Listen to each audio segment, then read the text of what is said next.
Good, I guess, gals. We got some new simulations to work through, so I'll start off with Durin and we'll go through from there.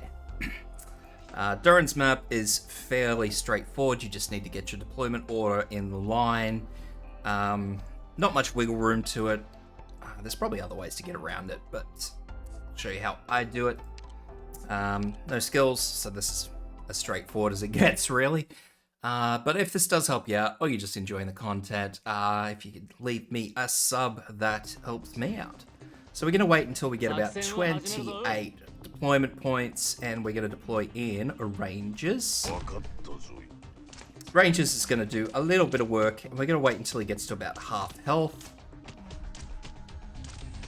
Then we're going to deploy Ansel facing Rangers, Durin facing towards the entry points, and our fast redeploy. So we've got to make sure that they're deployed in that order. So I will apparently let Yato die, but that's okay. So the wiggle room here basically revolves around where you deploy Durin. If you deploy Durin up the top here, you're going to put Norcorn down here. If you deploy Durin underneath where we've got Ansel, so down here, we're going to put Norcorn up here. So make sure they're opposite. So I'm going to pop Norcorn down here. And I'll just let this fast forward until we get to about 14 of 21, I believe it is.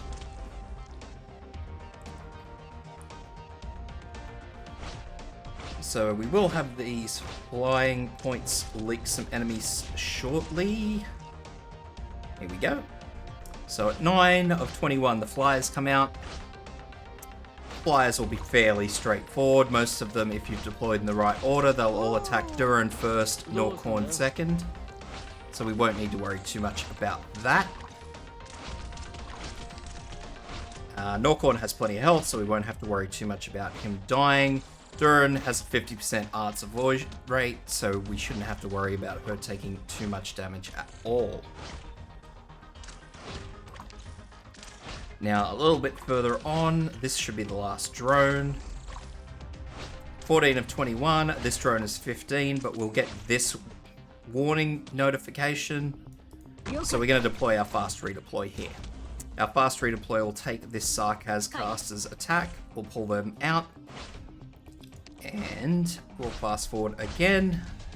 Now, once we've baited that Sarkaz caster attack, once the Sarkaz caster is in range of Durin, they'll start attacking Durin, so don't stress too much on that skill, because we're going to need that skill.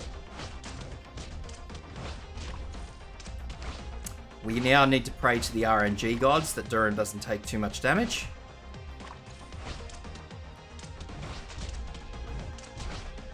And we're going to deploy Yato just here in front of Ansel. After that, we're going to pull out Norcorn. Use Ansel's skill to keep Yato alive. So at the moment, we're just delaying. So 20 of 21.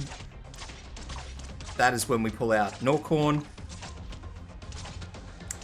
Now once that skill has run its course, we're going to just leave Yato in. If you want to pull Yato out right before she dies, all the more power to you. So she's got one more hit in her. Bonk. And once this Sarkaz caster pulls up for an attack, we'll pull her out. He'll just potato the attack. He'll attack Yato until he gets down to the bottom here, and then he'll start attacking Ansel again. Which is kind of fine, because at this point if Ansel dies it doesn't matter, but hopefully we've delayed long enough for Ansel's skill. Now hopefully Ansel will out-heal the caster. Yes, the caster's just started attacking Durin again. Sweet as. And it's really up to you which of these two you want to use. If Norcorn is ready and Yato isn't, then use Norcorn. Otherwise just use Yato because she does a bit more damage. And that's it. Nice and simple, guys. So, as I said at the start, if this does help you out, please leave me a sub, because that does help me out, and I hope to stay tuned for the next one.